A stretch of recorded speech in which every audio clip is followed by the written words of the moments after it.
Tá. Oi. Ok. Então, vamos falar sobre o potencial dos recursos a descobrir do pré-sal. Uma província enorme, realmente a gente vem estudando isso, a província desde que foi descoberta, ou algumas descobertas foram feitas na região, mas temos que ter o contexto histórico, primeiro, que é uma bacia que hoje, digamos, muito complexa, muitos blocos em oferta, muitos campos descobertos, outros prospectos ainda sendo avaliados, então muita coisa já aconteceu. Se voltarmos atrás um pouco no tempo, né, 2018 um pouco menos coisas, 2016 ainda estava em andamento, 2013 tinha muitas coisas que não estavam ainda consideradas, e a gente voltando para trás, 2009 e assim por diante. Realmente recente, né, 2005, 2006 para cá. Só que o estudo de uma província tão grande assim exige que a gente pense um pouco na questão metodológica. Então, eu queria realmente chegar a comentar um pouco de que as origens desse trabalho todo foram realmente um trabalho de mestrado, onde a gente fez uma avaliação das áreas de águas rasas na Bacia de Campos, com uma metodologia de avaliação de recursos a descobrir também, e disso a gente evoluiu para esses estudos. Mas isso daqui tudo é uma metodologia um pouquinho pesada. Então, eu até ia dizer, como nos filmes, né, da máfia, tem o cara que dá beijinho na testa do outro, tapinhas no rosto, tapinhas ou murro na cara, ou aquele que bate com um taco de beisebol na barriga. A metodologia que a gente vai ver realmente é taco de beisebol na barriga. É pesado, mas a gente precisa isso para ter uma compreensão da metodologia, do trabalho em si, dos dados que são utilizados e uma compreensão, inclusive, da geopolítica, depois das implicações disso tudo, porque a gente faz esses estudos todos justamente para poder analisar a questão onde que isso nos coloca, especialmente no Brasil, em relação à indústria mundial e nesse contexto da indústria de hoje. Então, falemos sobre o processo exploratório, que, na realidade, tenta responder duas perguntas. Se o prospecto que for perfurado, será seco ou uma descoberta? E se for uma descoberta, de quanto que é a descoberta? Isso daí é muito objetivo, mas durante a maior parte da indústria, realmente a gente focou basicamente se era seco, se não era, e não focamos muito na questão dos volumes, que é o que a gente precisa fazer também, né? Mas na avaliação de recursos, queremos saber quanto óleo ainda resta por descobrir, que esse é o Yet to Find, só que essa resposta só pode ser dada de acordo com o grau de desenvolvimento, o estágio de desenvolvimento das áreas exploratórias, porque o método depende disso. Então, uma área pouco explorada, vamos ver isso mais adiante, ela somente pode ser avaliada através de meios subjetivos. Não temos suficientes dados para fazer avaliações muito concretas. Quanto mais intensamente explorada, aí nós podemos usar análises históricas dos esforços exploratórios, poços perfurados, resultados e tal, que é o que a gente vai fazer. Quando a área é muito intensamente estudada, ela já pode ser avaliada, inclusive por métodos volumétricos diretos. Você calcula volumes e tal, e quanto foi produzido, quanto ainda resta por produzir, faz o balanço de massa do óleo gerado ou não, porque tem todas essas informações. Mas o pré-sal não está nem perto desse estágio. Então, nós estamos fazendo uma análise histórica, estatística dos dados que nós realmente temos. Então, os modelos de avaliação são divididos basicamente entre determinísticos e probabilísticos. Os modelos determinísticos estão focados no cálculo de volumes e parâmetros geológicos. A análise probabilística tem a ver com uma análise de bastantes dados, esforços no tempo, resultados estatísticos e tal. Essa exige uma modelagem dos processos geológicos, né? Que é o que a gente faz. E não importa realmente qual modelo a gente usa, temos que lembrar que ele vai ser só tão bom quanto os dados de entrada. Então, mesmo os modelos determinísticos, se você não tem as informações boas, não vão te dar bons resultados. E os modelos probabilísticos, como os que a gente está usando, dependem das informações, se quantas e se são corretas, e nós ainda temos poucas informações, então esses resultados têm ainda um elevado grau de incerteza, como a gente vai ver. Mas dá para se fazer essa variação. A gente parte, digamos, no início do conceito de área de influência de um poço, que é a área exaurida na área de investigação, porque nessa área, se houver algum campo típico, esse campo vai ser descoberto pelo poço de acordo com a área desse campo, representada, digamos, como a gente pode ver numa avaliação de área geográfica no local. Esse foi o conceito que, em 77, Schoenemeyer e Drew fizeram para modelar o ritmo da exaustão de uma área exploratória. Deixa eu mostrar isso. Um poço, digamos, esse poço aqui, pode ser modelado, o campo típico é esse. O poço que é feito aqui vai exaurir uma área em redor dele, com raio B, correspondente ao raio B de uma elipse típico que representa, digamos, um poço, um campo. O outro raio A é o raio maior. Então, entre o A e o B, um poço vai exaurir parcialmente essa área, porque se o campo estiver dentro dessa área, tem alguma chance dele bater no campo, mas se não estiver aqui para fora do A, não vai exaurir. Se estiver dentro dessa área B, não tem como esse poço não encontrar esse campo. É um conceito assim muito fácil de entender, intuitivo. Só que a gente tem que aplicar isso em nível de uma bacia exploratória, de um play maior. E entender que muitos poços vão ser perfurados e cada um vai exaurir uma área ao redor dele, e essa área, ao longo do tempo, vai exaurir a possibilidade de haver campos não descobertos nessa área. Quando tem mais de um poço próximo do outro, claro, a área de exaustão é o conjunto dos dois conjuntos. Desculpa aí, golezinho de ar.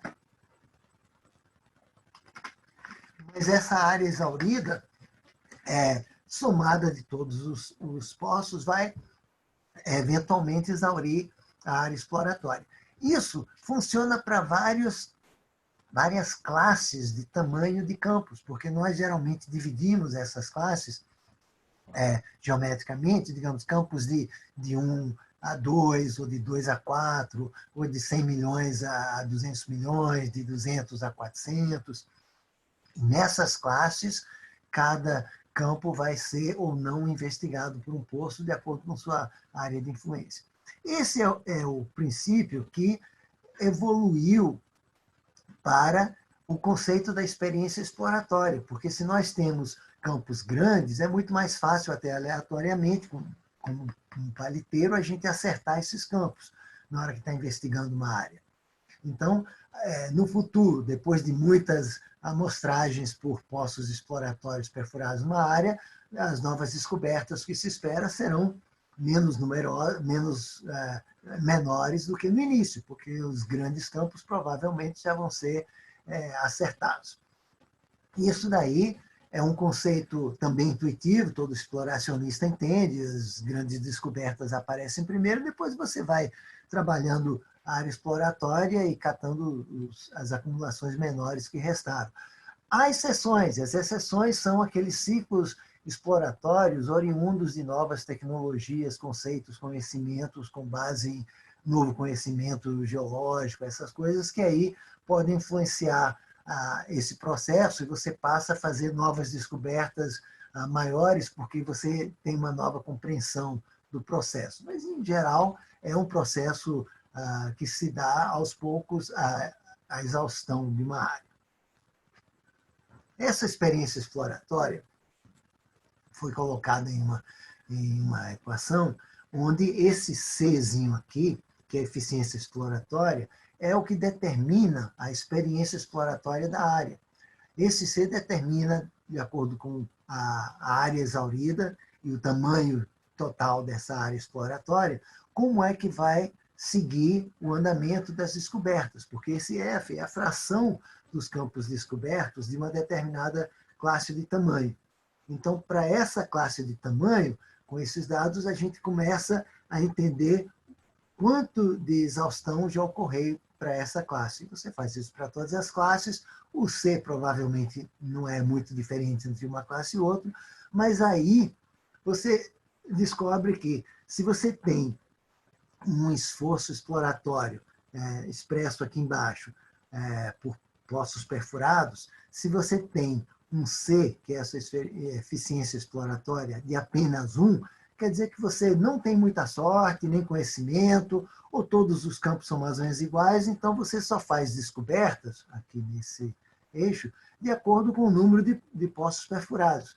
Mas isso é uma situação triste. Normalmente você espera, e acontece, que com conhecimento geológico, tecnologia e tal, os esforços exploratórios no início são muito produtivos. Você encontra muitas descobertas e acumulações, e por isso esse C de mais de 1 vai levar a que essa curva vai ser côncava, eventualmente, exaurindo a área exploratória, você vai ter um campo maduro, já não vai ter muitas acumulações a serem descobertas. O esforço exploratório é esse, a experiência exploratória vai ser definida pela sua eficiência. Então, se espera que conhecimento geológico, geofísica e não sei o quê, você vai ter um desempenho bom, porque você vai procurar os alvos grandes, vai ter alguma ideia de onde estão também, né?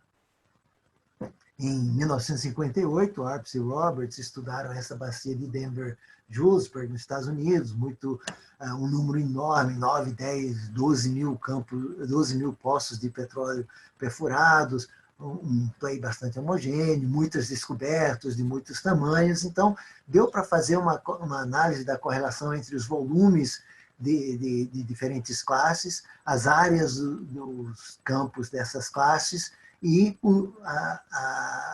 o número de poços perfurados que levou a esse aumento das descobertas totais. Dentro de cada classe foi feito isso, e eles desenvolveram uma equação também que apresenta o desenrolar desse processo exploratório. Isso daí é bastante invariante, mas é uma equação que define também, de acordo com esse C da eficiência exploratória, o número de poços perfurados, a área média dessa classe de tamanho de campos, né? E a área total da bacia, da área sendo investigada. Então, esse F é a fração hoje descoberta dos campos totais desse tamanho nessa bacia. Dependendo do C, isso vai crescendo de acordo com os W's e, eventualmente, você chega naquele platô onde realmente esse F já é muito parecido com esse. Você já achou 100% dos campos que realmente havia.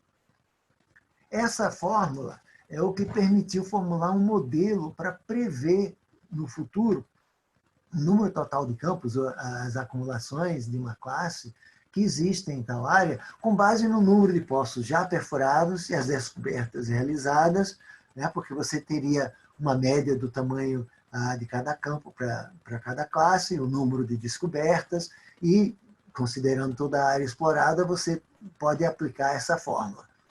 O valor para a experiência exploratória você estima com base na experiência que você já tem até o momento, outras bacias, algo semelhante. E essa fórmula, então, permite você prever qual é o retorno esperado de um delta maior de esforço exploratório, seu número de poços maior. Então, aquele Wzinho crescendo, como vai mudar esse F em relação ao FO, né? Isso daí foi apresentado lá pelo Arps e Roberts, lá em 58, na bacia de Denver-Julesburg, que eles plotaram lá o tamanho dos campos que descobriram de uma classe de tamanho, esta classe, seja qual for, e você vê que mesmo os tamanhos menores não são invariavelmente mais frequentes, o maior número deles, até porque muitos são pequenos e inviáveis economicamente, então não são considerados como descobertas. E alguns são pequenos, mas são considerados descobertas porque estão perto de outro, podem ser aproveitados e tal.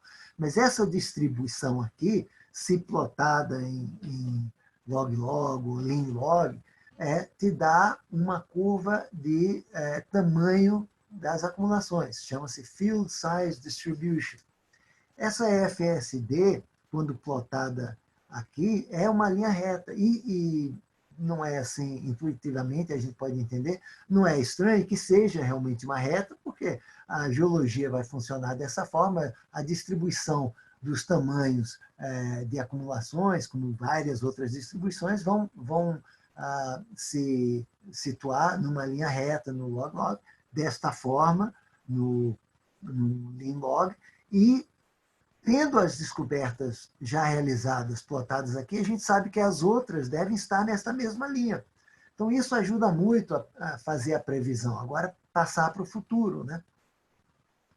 E, realmente, quando já tem algumas descobertas, quando a gente pode definir essa linha, a gente pode modelar as demais, através de um processo, por exemplo, como curve fitting, né? Onde a gente encontra uma curva que se adequa, digamos, ao tamanho mínimo da descoberta econômica e um tamanho máximo de uma descoberta econômica. Então, se o mínimo é 1 e o máximo é 5, seja lá qual for a unidade, você escolhe uma dessas curvas. Uma vez você tendo suas descobertas situadas ali, você pode entender que as outras descobertas vão estar situadas lá e que isso determina a distribuição dos tamanhos das futuras descobertas, vão estar nessa curva. É uma forma geométrica, digamos, de fazer esse exercício mental, mas ele pode ser modelado. Então, uma sequência de descobertas, onde a distribuição dos tamanhos vai definir o aumento do total das descobertas cumulativas, se for plotado aqui nesses amarelos verdadeiros, é muito próxima dessa curva ideal teórica, né? E em qualquer ponto, digamos, hoje, se nós já fizemos 600 poços exploratórios, chegamos a descobrir este tanto de volumes de acumulações, o yet to find não é nada menos nem mais do que a diferença entre o ponto de acumulações ao qual chegamos até o ponto eventual onde a bacia teria sido exaurida, todas as descobertas foram realizadas. Esse yet to find vai exigir muitos mais esforços daqui até o final do que a gente fez do início até aqui. É assim que funciona. Os esforços vão ter resultados decrescentes no futuro. E aqui a gente vai chegar numa maturidade exploratória, a exaustão da bacia ou da área estudada pelos esforços realizados, cada um exaurindo uma área ao redor dele. E tal. Isso daqui é teórico. Na prática, a gente não vê muito diferente, claro que tem dados que não correspondem perfeitamente, até porque tem muitas variáveis técnicas que afetam isso, e atos de realização de poços e tal.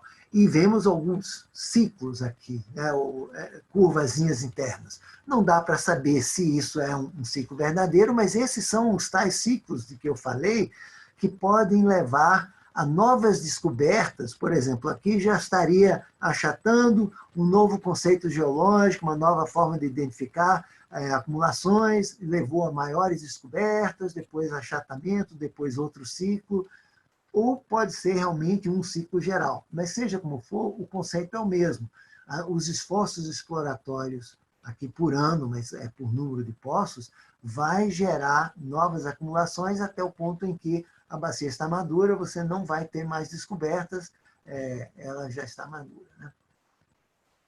Esses conceitos, né, de Field Size Distribution e sequência de descobertas, né, Discovery Sequence, é o que está por trás da predição de Yet to Find. As acumulações já descobertas, são uma amostragem da Field Size Distribution. Por quê? aquele universo total, a gente está fazendo algumas amostragens de uma forma viciada, no qual a gente pega as maiores primeiro, provavelmente, mas é uma amostragem. Então, essa Field Size Distribution deve acompanhar a Field Size Distribution do universo também.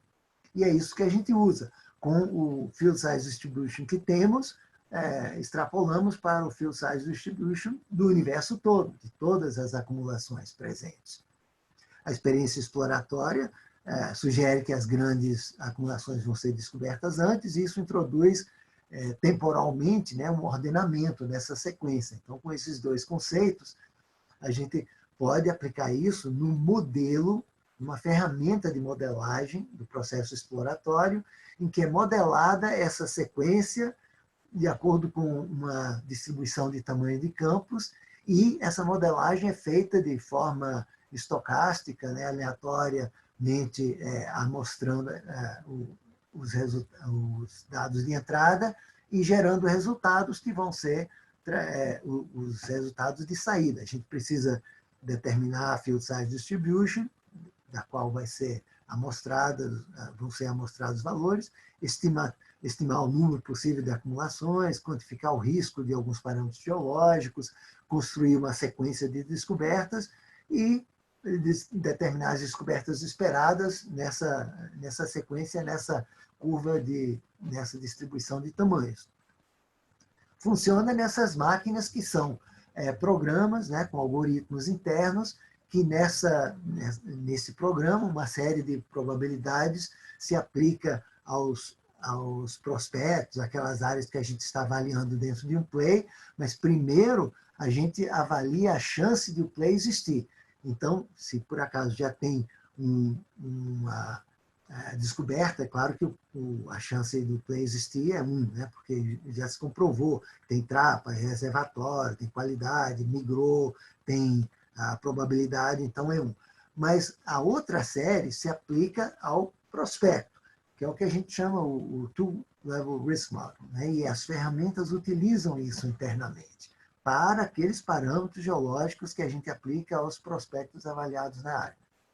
E isso é feito aplicando o teorema de Bayes, que descreve o comportamento de probabilidades condicionais e marginais de dois eventos aleatórios. Em um play, a gente calcula a probabilidade marginal. Se tem uma descoberta, é claro que é 1. Se não tem, a gente usa aqueles parâmetros geológicos multiplicados, né, a chance de ter, a chance de qualidade, a chance de migração e tal, para gerar uma probabilidade conjunta calculada e pode dar a chance de um play ser de menos de 1, claro.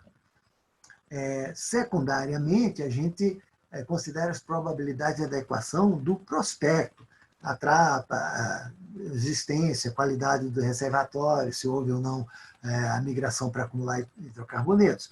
Essas probabilidades você multiplica e obtém a probabilidade conjunta da chance de sucesso do prospecto. Se houver alguma dependência entre essas probabilidades dos parâmetros geológicos, e muitas vezes há, digamos, a espessura pode estar correlacionada com a extensão de área, essas coisas, as máquinas também fazem essa avaliação internamente nos algoritmos e calculam uma probabilidade condicional de sucesso, porque elas utilizam o teorema de Bayes, né? Internamente aplicam isso, chance de sucesso do prospecto, a probabilidade conjunta, você dá a relação de correlação e isso é levado em conta. Os argumentos de entrada são modelados por esse processo de modelagem, fazendo simulações aleatórias desses valores dentro de algumas regras probabilísticas definidas, como o tipo de distribuição que define a espessura do reservatório, ou a chance da qualidade do reservatório, alguns limites externos, né, maiores, menores, as probabilidades, 90%, nível de confiança de 90%, a gente abrevia P90, P50, né, igual chance de ser maior ou menor o valor do que esse, e P10 é só 10% de chance de ser maior do que esse valor, a gente com isso define numa curva de probabilidades como esse parâmetro geológico se comportaria, de acordo com o nosso conhecimento geológico e tal, estabelece esses critérios e faz a modelagem dentro desses critérios. A ferramenta faz isso. A gente indica simulações a serem realizadas e os valores de saída são apenas várias simulações individuais, calculadas deterministicamente, guardadas e depois apresentadas probabilisticamente. É simples, né? É um sistema de modelagem Monte Carlo, uma simulação Monte Carlo, e feito através de um processo de modelagem probabilística, porque você nem sempre pode fazer observações diretas, né, com o modelo representativo desse sistema, especialmente numa área como o pré-sal, você não tem o suficiente conhecimento para isso.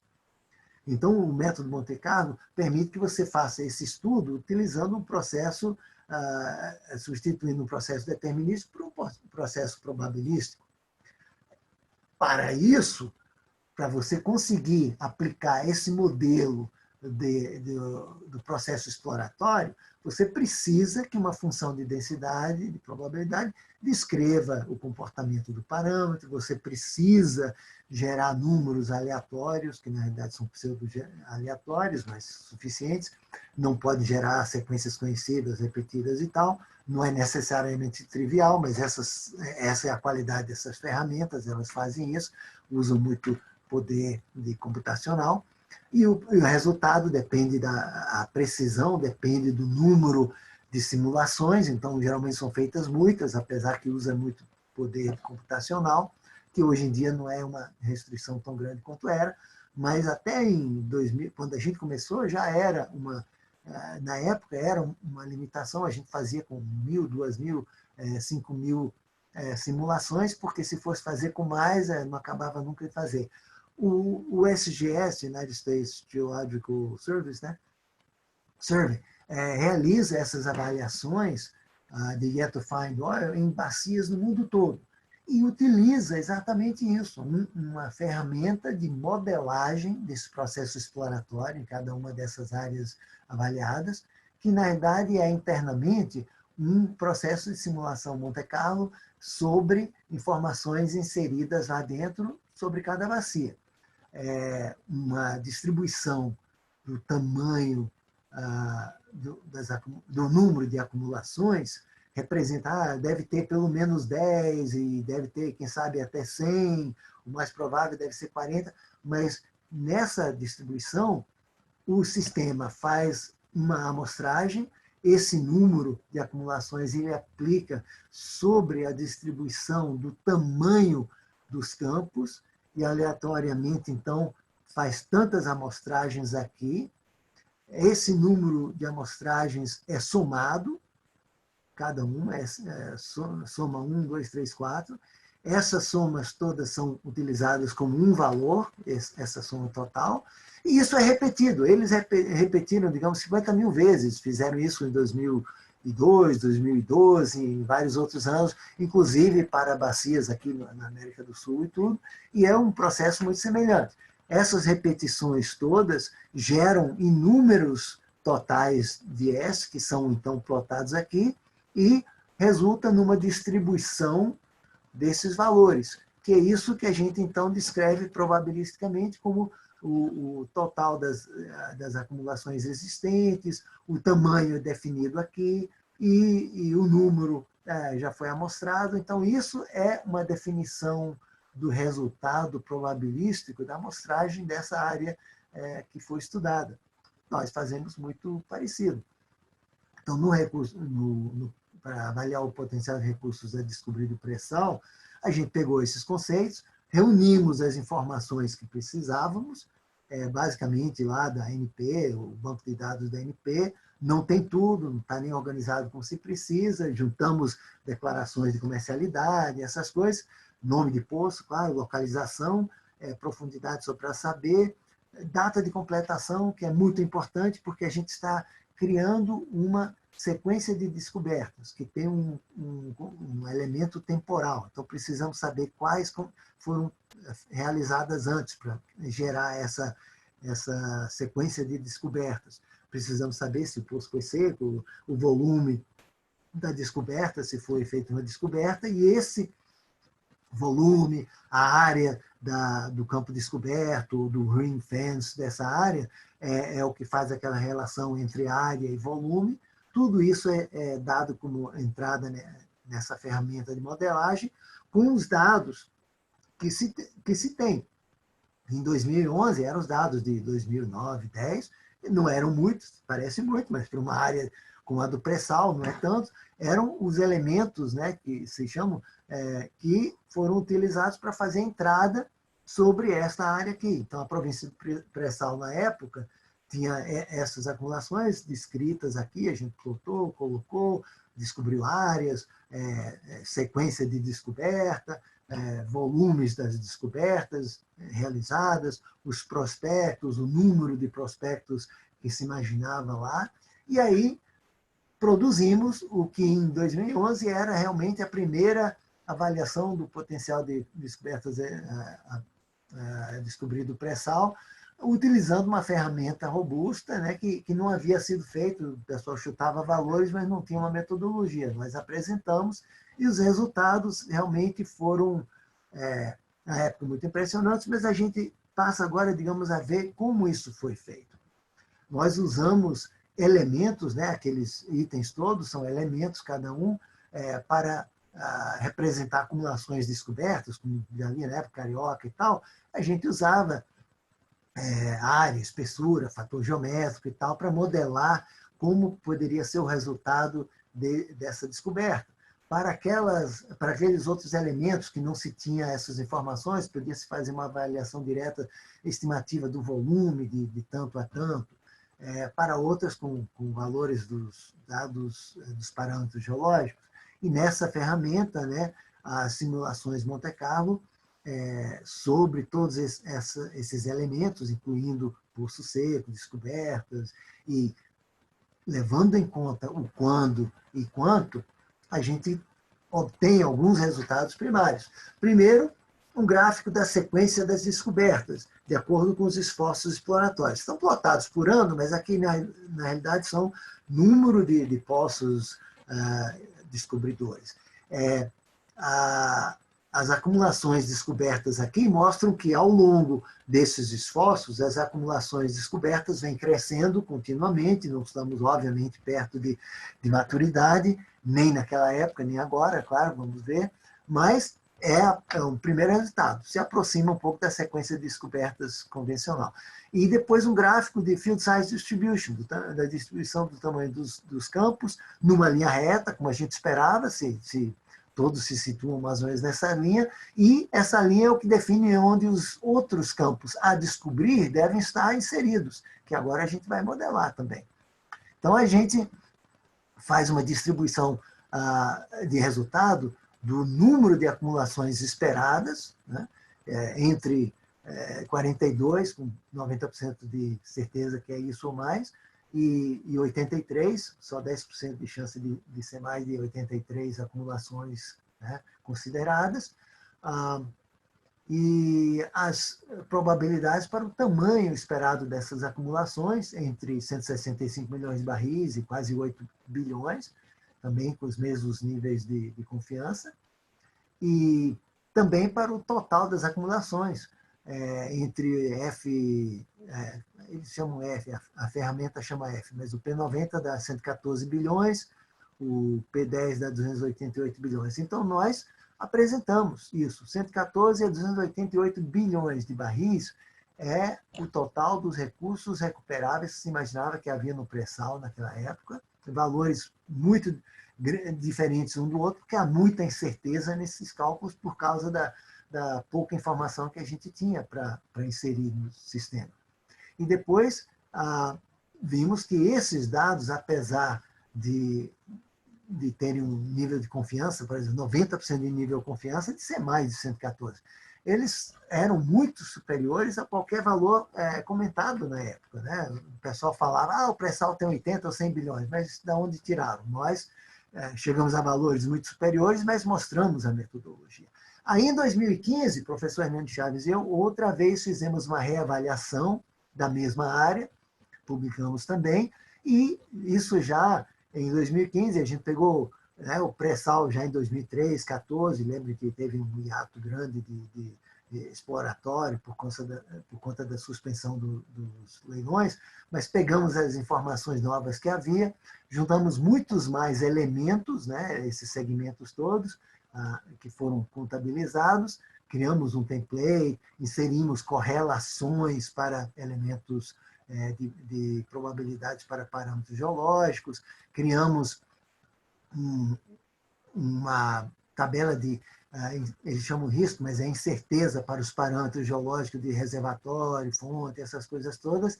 O play é 100%, porque já tem descobertas realizadas, mas os prospectos que forem analisados têm 48% de chance de poço seco, que em comparação com o Golfo do México ou outras regiões, parece pouco, mas é porque o pré-sal é o pré-sal, né? As chances de sucessos lá são reconhecidamente muito superiores.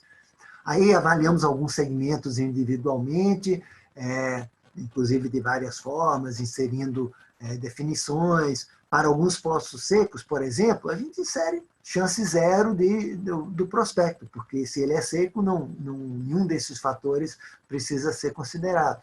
Para aqueles fatores, para aqueles campos descobertos, a gente reavaliou com valores, com estimativas dos valores de acumulações, chegando a 2 a 7 bilhões de barris, nada muito longe do que era na época a estimativa para Carioca. Fizemos isso para a Libra, 7 a 12 bilhões, eventualmente foi leiloado e algo assim, né? Falaram 8 a 15, né?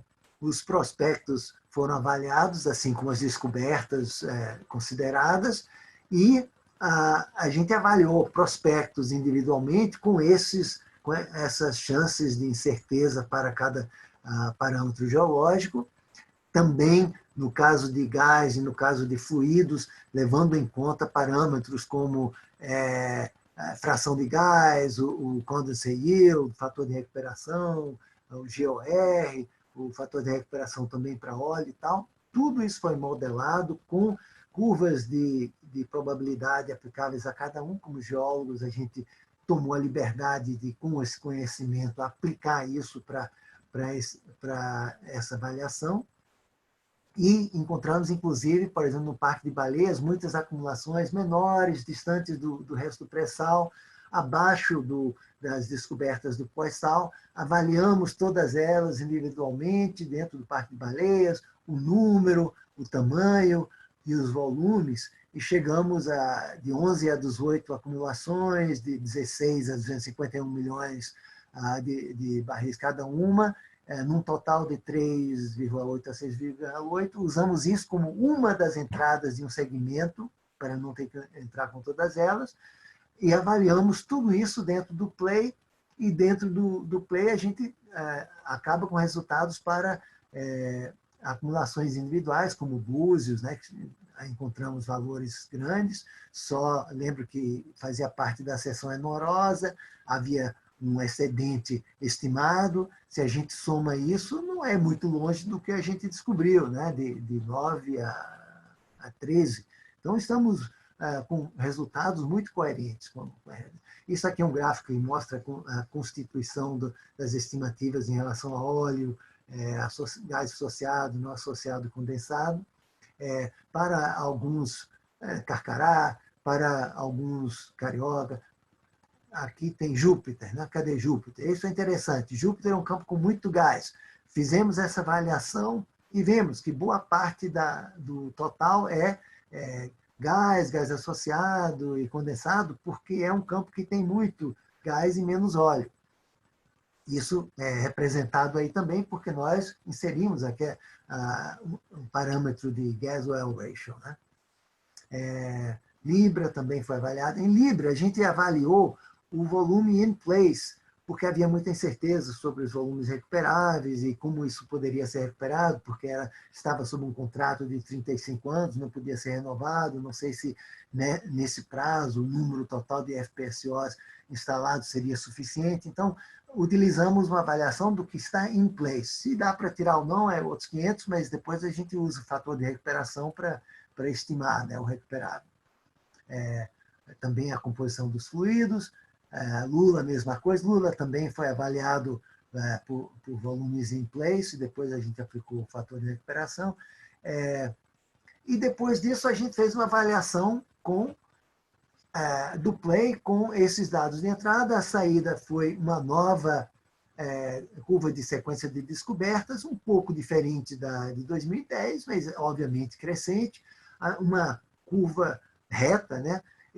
Também de FSD, um pouco diferente da de 2010, mas nesta linha estão todas as novas descobertas, assim como nesta linha estavam estas descobertas. Os resultados são apresentados em tabela, todos acima, a gente estabeleceu um volume mínimo de 20 milhões de barris para ser considerado como descoberta nesse sentido, e a gente criou, então, uns gráficos de resultados para número de acumulações, né? Pelo menos 75, 90% de certeza, até 102, considerando acumulações mínimas. Yet to find, são acumulações a descobrir, 56 ou 83, ainda restam a descobrir, as outras já são descobertas. Em 2010 eram menos, claro. O tamanho dos 245 a 6 bilhões. Em 2000 e as acumulações yet to find, um tamanho de 239 a 6, em 2010, essa variação era maior, porque nós temos menos informações, então a incerteza gerou uma dispersão maior. Agora estamos aprimorando, mas mesmo assim, 240 a quase 6 bilhões é uma variação muito grande, como é de se esperar nos campos que vão ser descobertos, né? O volume total recuperável é o valor que está sendo mais cotado aí na internet para o pré-sal, né, que é o 176 a 273, P90 a P10, em yet to find, 118 a 216, de todas formas, mesmo em 215, continuamos com valores altos, né, em 2010 eram mais dispersos, e em 2016 fizemos outra reavaliação. Por quê? Porque os preços caíram muito, começou a se falar de que com preços baratos do petróleo, o pré-sal não seria viável, então fizemos a avaliação do efeito do lower for longer oil prices, né? Algo como estamos vivendo agora. Então, é muito pertinente porque as estimativas, como a gente vai ver, são exatamente o que a gente precisa. Na época, concluímos que as estimativas de 2015 eram razoáveis. A ferramenta eram muito maiores do que as outras estimativas, mas as ferramentas usaram uma metodologia robusta, porque os resultados foram se estreitando, a gente viu que funcionava. Só que faltava agora fazer alguns ajustes para levar em conta preços mais baixos. Passamos de 20 milhões para 100 milhões do tamanho mínimo, reduzimos os fatores de recuperação para praticamente todas as acumulações avaliadas e os prospectos avaliados, e outras definições também passaram a ser um pouco mais rigorosas, né? Naquelas caixinhas todas. E aí, a gente vê aqui o valor mínimo de 100 milhões para os recursos mínimos considerados, recuperáveis, e o fator de recuperação de óleo passou a ser só 20 a 30, é um valor baixo, e depois a gente pode falar sobre isso. Ao reduzir o fator de recuperação, tanto para o óleo como para o gás associado e os outros fluidos também, todos esses outros, a gente levou em conta que essas recuperações, num preço mais baixo, realmente podem sofrer, né? É uma forma de levar isso em conta. As chances geológicas de cada parâmetro também persistiram, o pré-sal continua sendo um play excepcional, as chances dos prospectos terem sucesso são enormes, né? O dry hole risk só é de 42%, Lembramos que ainda o pessoal continua falando que o pré-sal tem muito pouco risco, mas não é o caso, mas é um risco mais baixo do que outras áreas, né? E aí os valores foram também na tabela e a gente mostra, digamos, o total em óleo, gás associado, não associado e condensado, e em número de acumulações, né? A descobrir, 49 a 77. Só de acumulações acima de 100. Em 2005, 56 a 83. Claro, fomos mais restritivos, esperamos menos acumulações. O tamanho dessas acumulações, 423 milhões a 6,7 bilhões. Em 2015, o tamanho era 240, 5,9. Claro, o tamanho é maior porque nós estamos restringindo as descobertas que vão ser feitas somente a valores maiores para levar em conta que o preço é baixo, né? E o volume recuperável a descobrir, de 130 a 233. Só que em 2015 era 119 a 217. Menos. Por que agora é maior? É maior porque os recursos descobertos nesta avaliação são apenas 10 a 24. Nós reduzimos muito o valor do que é considerado descoberta, porque em 2015 esses valores eram altos, os preços estavam altos, os valores das descobertas realizadas estavam muito sendo otimistas. Então a gente reduziu o valor do que é considerado descoberta realizada e por isso o a descobrir subiu. Os resultados da avaliação geral, então, ficaram 144 bilhões a 251 bilhões entre descobertas realizadas mais de Etufine, somente acima de 100 milhões. Em 2015 era 176 a 273, claro, um pouquinho mais conservador agora. Criamos este Rosy Future Diagram, não considerem a escala, mas ele mostra que do ponto atual, dos esforços todos que nós realizamos hoje, até o fim da história exploratória da bacia, não em anos, em esforços exploratórios, sequência de descobertas a ser realizadas, as descobertas chegarão até o total esperado para essa região, que é algo o mais esperado, é de 193 bilhões, que vão inicialmente ser descobertos mais facilmente e eventualmente vai se achatar a curva, porque já não vai ser a experiência exploratória, não vai ser tão boa, né? E eventualmente vamos desistir, que a bacia vai estar madura e vamos desistir dessa província. Mas as conclusões são que os ajustes levaram o valor mais provável a ser reduzido apenas em 11%, de 193, de 218 para 193. Então, não mudou muita coisa. E isso descarta aquelas dúvidas que pairavam sobre a viabilidade do pré-sal no cenário de preços mais baixos. E nesse mesmo cenário, os volumes recuperáveis são muito grandes, os tamanhos das acumulações também, e o número dessas acumulações, das descobertas, grande. Então, continua sendo uma província muito atrativa. O resultado é que isso apresenta para o Brasil um desafio enorme, que é produzir todo esse potencial recuperável antes do fim da era do petróleo. Não adianta deixar isso debaixo da terra. Se isso for acontecer, digamos, no final da era do petróleo, antes do final do século, 2100, mesmo a gente pensando que pode ser muito antes, o Brasil precisaria produzir uma média diária, de hoje até lá, de 5 a 9 milhões de barris por dia, né? Dentro do P90 ou P10. E isso está bem longe, difícil de imaginar. Mas ainda precisaríamos produzir mais para produzir os recursos recuperáveis das outras bacias, bacia de Campos, do Pós-Sal, Sergipe-Alagoas, se a gente for trabalhar na margem equatorial, qualquer coisa. Então, esses volumes de produção diária que precisaríamos atingir para realmente produzir nossos recursos recuperáveis é enorme.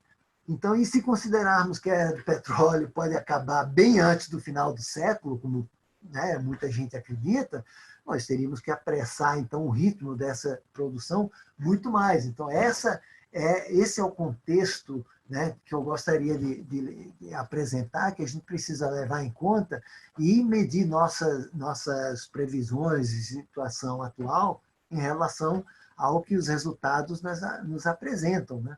Nós temos uma tabela aqui de 2015 para 2016, por exemplo, né, os recursos recuperáveis passaram apenas de 176 para 144, com 90% de certeza de que serão esses valores ou mais, e a possibilidade de ser de 273 só caiu para 251, e eu lembro que todas as mudanças no cenário que aplicamos, redução do fator de recuperação, são muito fortes. Não parece que isso fez muita diferença, mas faz. Tem que se lembrar que bacias brasileiras, certamente no Mar do Norte e outras partes, a gente está chegando em fatores de recuperação de 50%, 60%, até 70%. E a gente fez essas avaliações considerando 20%, 30%. Né?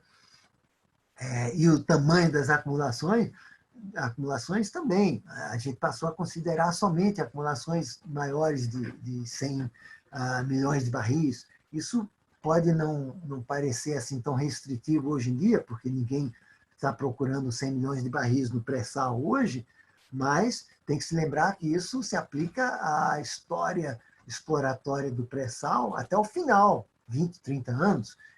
Daqui a 20, 30 anos, 100 milhões próximo de instalações e tal, pode ser muito viável. Então, a gente imagina que essa restrição é, sim, muito forte para levar em conta preços como os de hoje, 20, 30 dólares por barril. A Petrobras diz que o lifting cost está a 5, 6 dólares no pré-sal, temos postos produzindo 50, 60 mil barris por dia, o break-even de muitas áreas importantes é de 25 dólares por barril para o projeto todo. Então, nós acreditamos que isso daqui é uma prova cabal de que, entre todos esses cálculos, o pré-sal continua sendo a província mais interessante do mundo, mesmo quando as outras caírem por terra, como estão caindo com a inviabilidade de produção econômica nesses preços atuais, enquanto que o pré-sal não.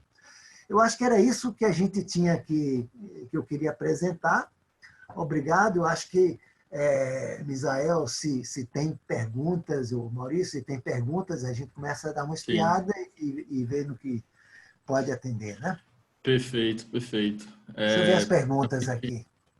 Quero agradecer a todos. Tivemos 65 participantes e alguns acho que precisaram sair.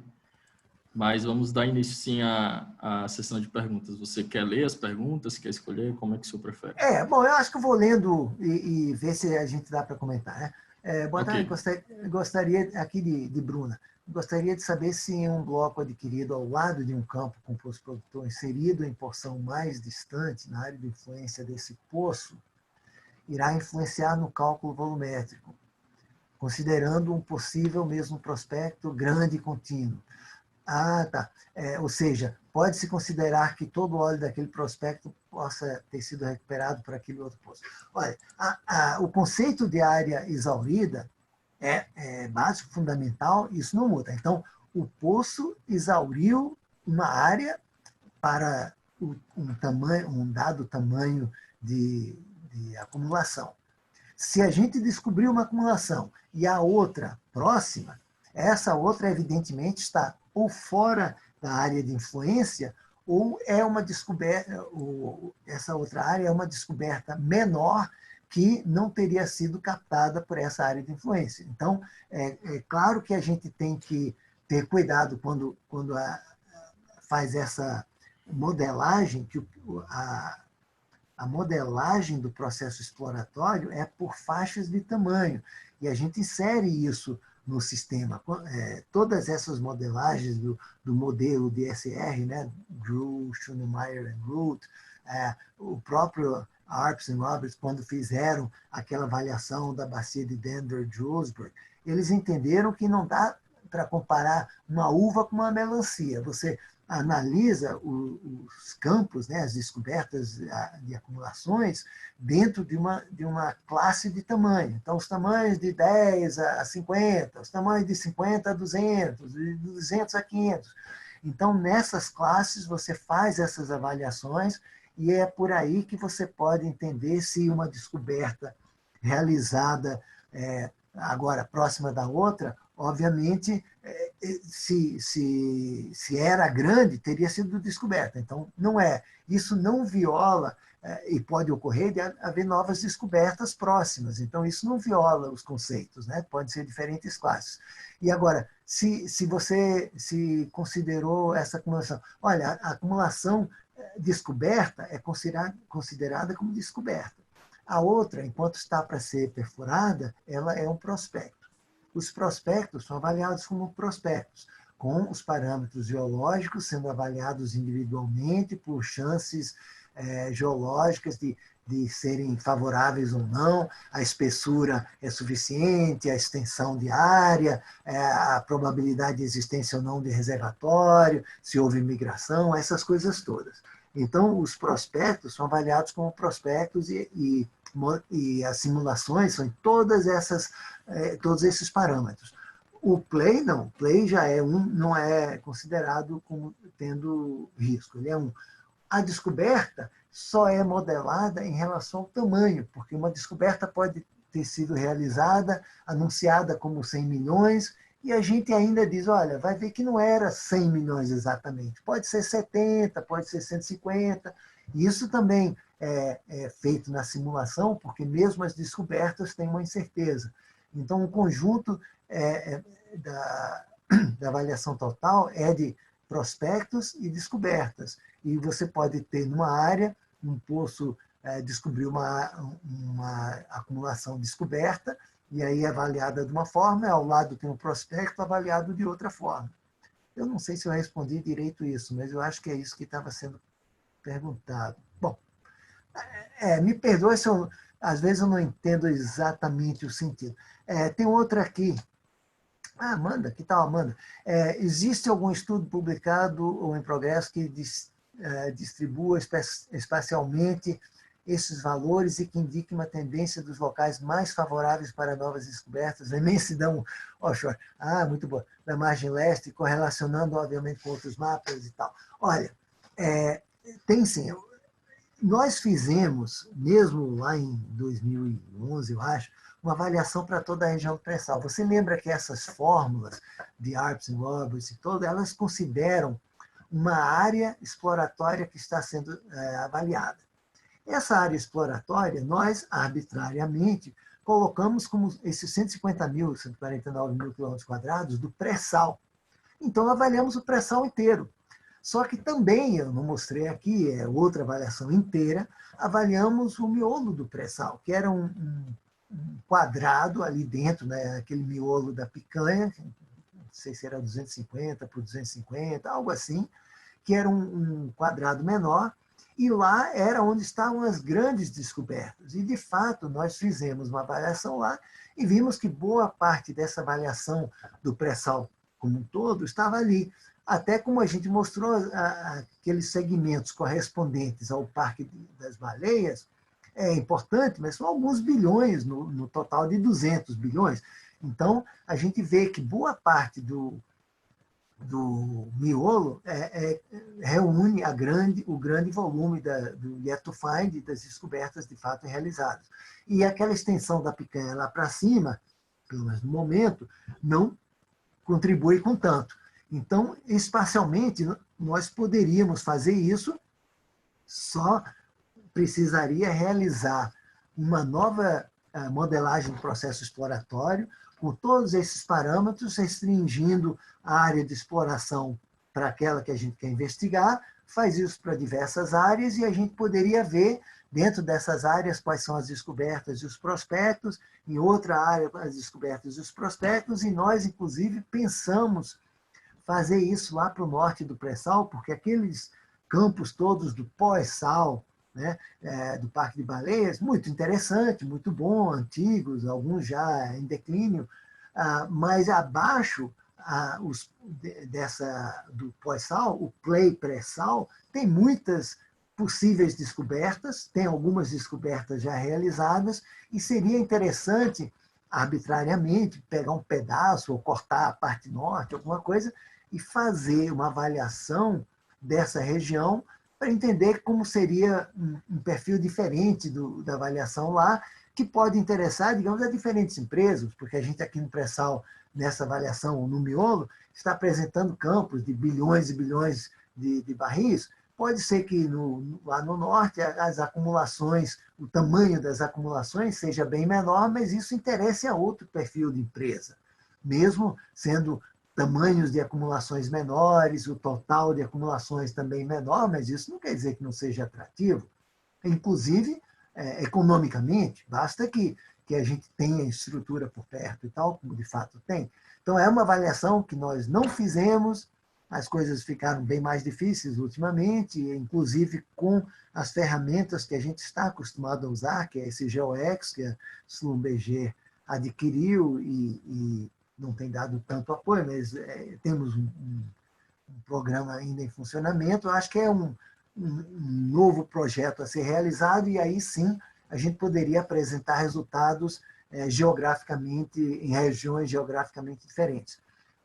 Nós já fizemos esse tipo de avaliação para a Bacia de Campos em águas rasas, foi aquele estudo lá de 2009, sei lá.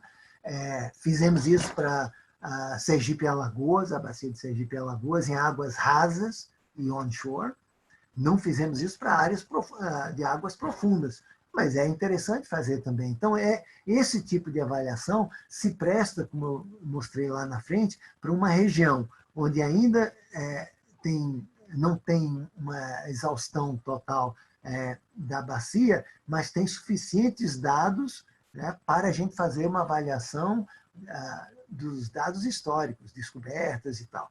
Então, se temos isso, como já temos no pré-sal e muitas outras regiões, dá.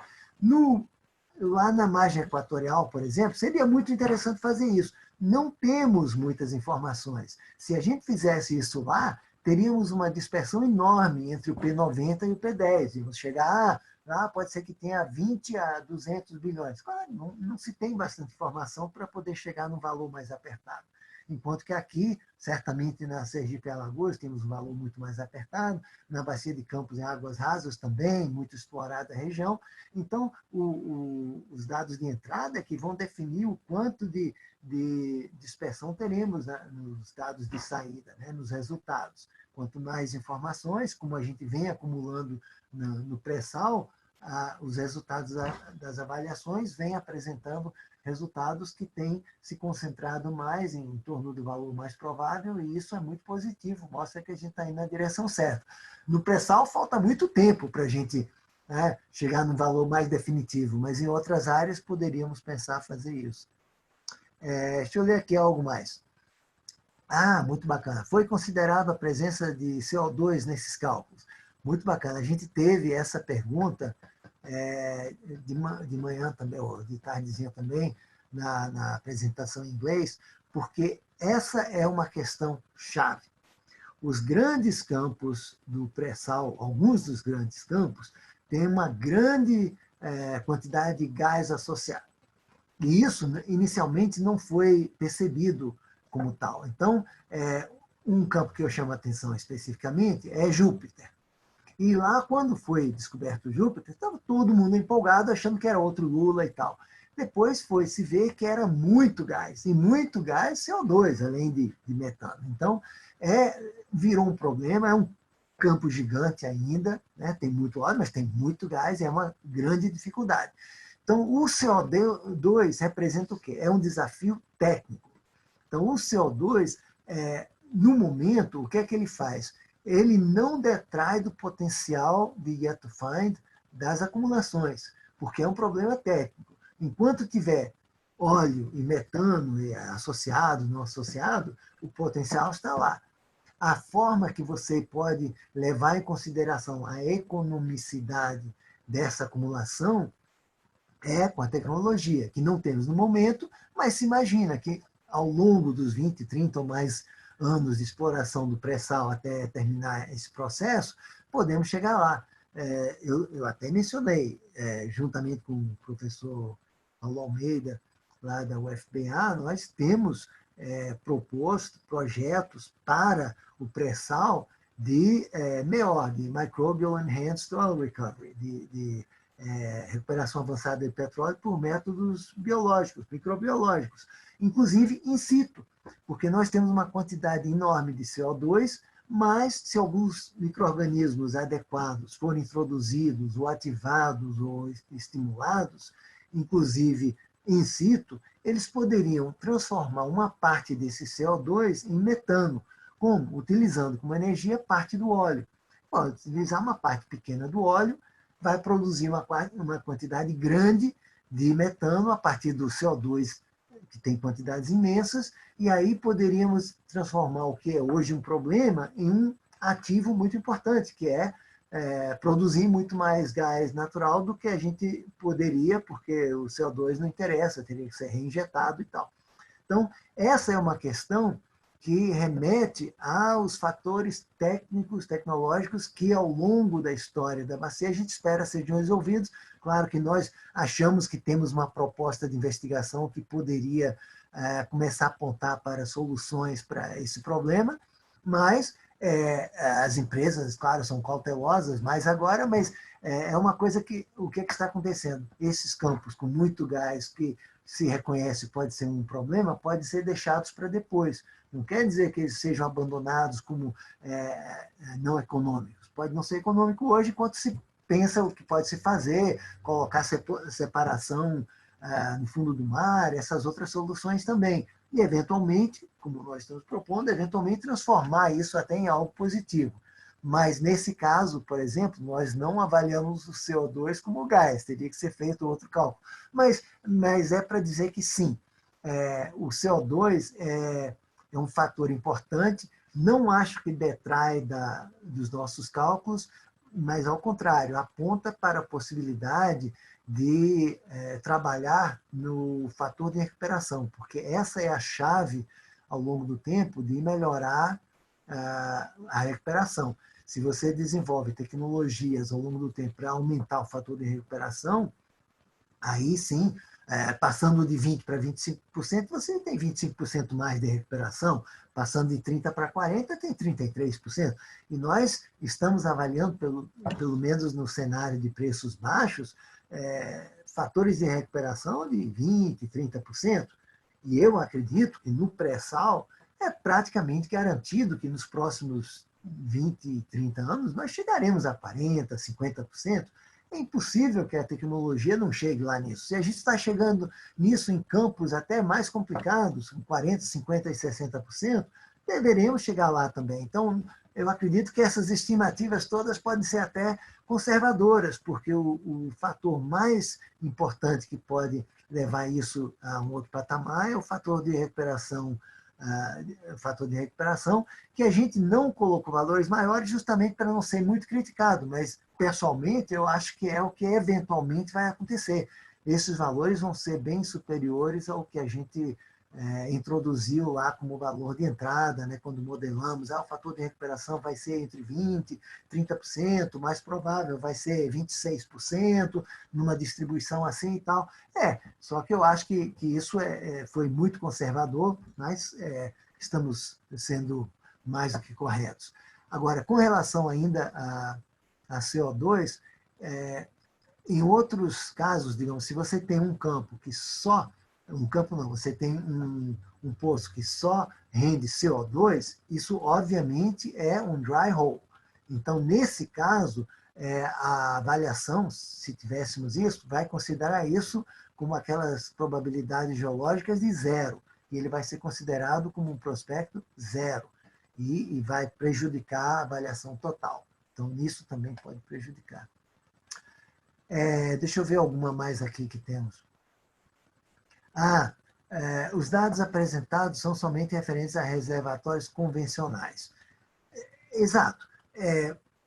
O pré-sal é um play que atualmente é um play convencional do ponto de vista de geração, migração, acumulação e tal. Os conceitos de convencional e não convencional como o professor René Rodrigues tanto insiste, são bem diferentes. Aqui nos Estados Unidos, por exemplo, não convencional pode se aplicar à geração, ao fato de as acumulações estarem na rocha reservatório, em vez de na rocha fonte, em vez de na rocha reservatório.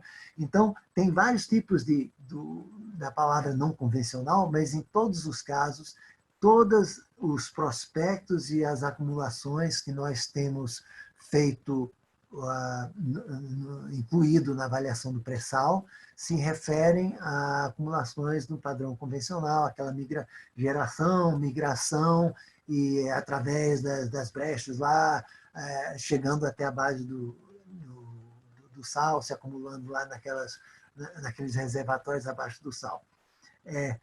É possível, claro, eu sei que Zalan e outros falam de o segundo pré-sal e ultrassal, ultra-pré-sal, sei lá o quê. Com certeza nós poderíamos ter outras acumulações não convencionais em rochas-fonte, quem sabe abaixo do que a gente está falando aqui ou em outras regiões. Isso seria, posteriormente, um resultado que poderia apresentar descobertas que aumentariam aquela curva da sequência de descobertas por conta de um novo conceito geológico ou tecnológico. Se a gente descobrir e passar a entender o conceito geológico de não convencional abaixo dessas acumulações, isso muda tudo. Então, não está considerado aqui, com certeza. Mas, eventualmente, se a gente observar isso empiricamente, seria devido a essas acumulações não convencionais virem a ser consideradas. Então, nós não consideramos nenhuma delas.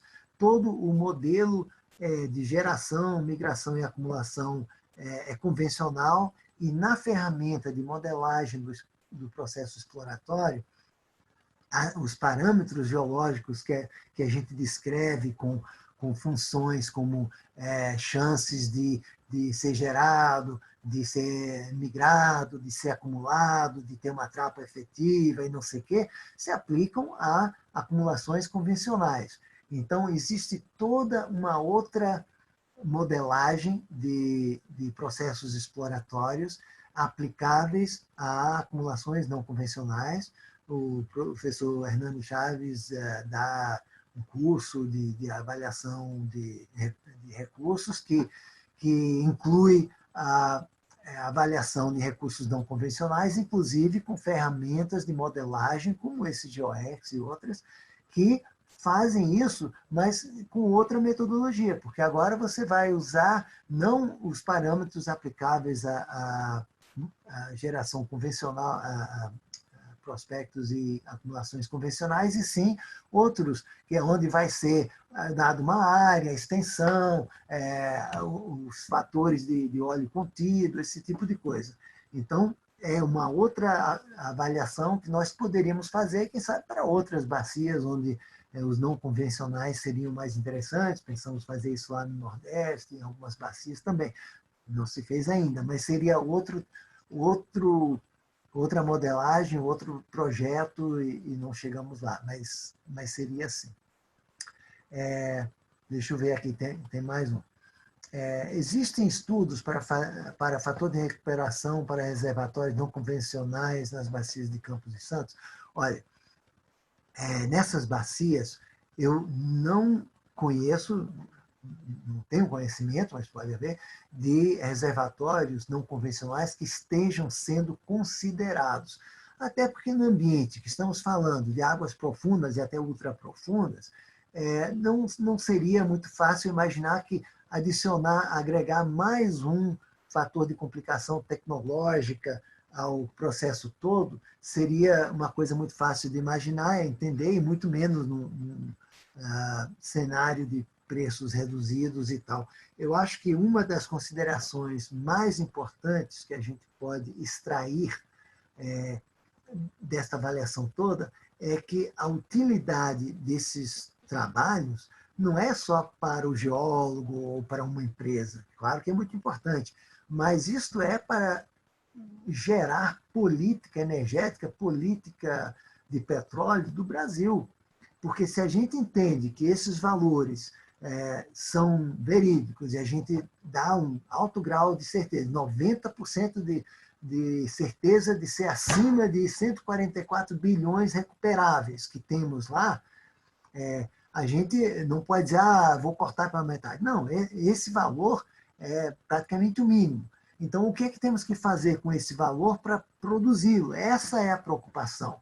Não necessariamente procurar mais acumulações. E nisto eu já tenho um embate com a indústria, que nós temos muitos esforços exploratórios, inclusive no Brasil, que provavelmente não serão muito úteis, porque num cenário de preços baixos e tal, nem que você argumente que recursos não convencionais produzidos em terra podem gerar muitos empregos, pode ser, mas não seriam muito economicamente viáveis. Enquanto que no pré-sal a gente está mostrando que com essas produtividades alcançadas nos poços, não tem como não ser viável. Até na Arábia Saudita, que se dizia que o lifting cost era 7, 8 dólares, eu duvido. Hoje em dia já está crescendo, não caindo, enquanto que no pré-sal a redução de custos por tecnologia tem a tendência de reduzir. E lá tem problemas seríssimos. Então, se na região mais prolífica do mundo tem esses problemas, certamente na Rússia, com aqueles milhares e milhares de campos produzindo poucos barris, centenas de barris, é claro que a situação é muito mais complicada. E nós temos que usar essa situação para fazer um estudo do que deve ser nossa política para nos beneficiar ao máximo. Certamente o shale gas, shale oil nos Estados Unidos vai sofrer muito. Ainda tem regiões lá que serão economicamente viáveis a 10, 15, 20 dólares o barril, certamente a 20, 30, e outras não. Mas nós aqui estamos diante de uma região enorme, potencial gigantesco, que vai ser economicamente viável e tem esses recursos recuperáveis e temos que ter uma política para chegar nesses valores de uma forma mais eficaz do que estamos fazendo. Não temos um planejamento para aumentar a produção do Brasil mais drasticamente. E depois desta crise toda, quando tirar o joio, o trigo que vai ficar não vai ser muito. E acredito que o pré-sal vai ser um dos grãos que vai ficar de trigo, e muito poucos outros. O Golfo do México, provavelmente, algumas áreas, outras na África e tal, mas não vai ter muita coisa que vai se safar se o petróleo permanecer a 30 ou menos. Então, nós temos que fazer esse planejamento e minha apresentação busca estimular essa discussão. Nós fizemos esse tipo de apresentação, inclusive para órgãos do governo, para ver se a gente estimulava isso. Eu acho que pode ser até que não nos foi comunicado de volta, mas pode ser até que realmente aconteceu algo, porque realmente a política do Brasil acelerou o processo de bidding dos blocos e tal, na direção certa, esse mega leilão que tivemos e tal. Isso é uma indicação de que o Brasil está sendo mais agressivo, como eu acredito que deve ser. E essa é uma das direções que a gente deve buscar. Né? Deixa eu ver aqui. Tem aqui uma pergunta. A fórmula de árbitro é a mesma que representa a creaming curve da Francisca. Olha, creaming curves exemplificam muito bem o fato que a gente vai descobrir e aproveitar primeiro as grandes acumulações, as mais eficientes, fáceis de produzir, preços mais baixos. Certamente essas acumulações do pré-sal que estão produzindo 30, 40, 50 ou mais mil barris, é claro que vai dar para aproveitar. A gente vai aproveitar esse creme que fica no topo do leite, né? Mas a fórmula de Arps e Roberts realmente associa isso por classe de tamanho, então é um pouquinho diferente. E a gente usa isso em escalas montadas para poder depois juntar tudo isso e fazer a avaliação como um todo. Né? O Maurício e o Misael, eu acho que a gente está chegando no fim. Por mim, eu acho que eu falei pelo menos o que eu queria. Se alguém ainda tem algo mais, tudo bem, mas vocês me digam aí se está faltando alguma coisa. Perfeito, perfeito. Não, acho que isso é tudo. Eu achei a apresentação excelente e, mais uma vez, eu gostaria de agradecer porque eu tenho certeza que foi interessante para todo mundo essas informações. Bom, para terminar, eu quero primeiro convidar vocês para a próxima palestra, que vai ser ministrada pelo Vitor Abreu. Ela vai ocorrer na próxima terça-feira, dia 5 de maio. E o tema da palestra vai ser Estratigrafia de Sequências, Passado, Presente e Futuro. Porém, essas informações eu vou estar publicando, nós da APG vamos estar publicando nas redes sociais nos próximos dias. Novamente, Cleveland, muito obrigado e muito obrigado a todos pela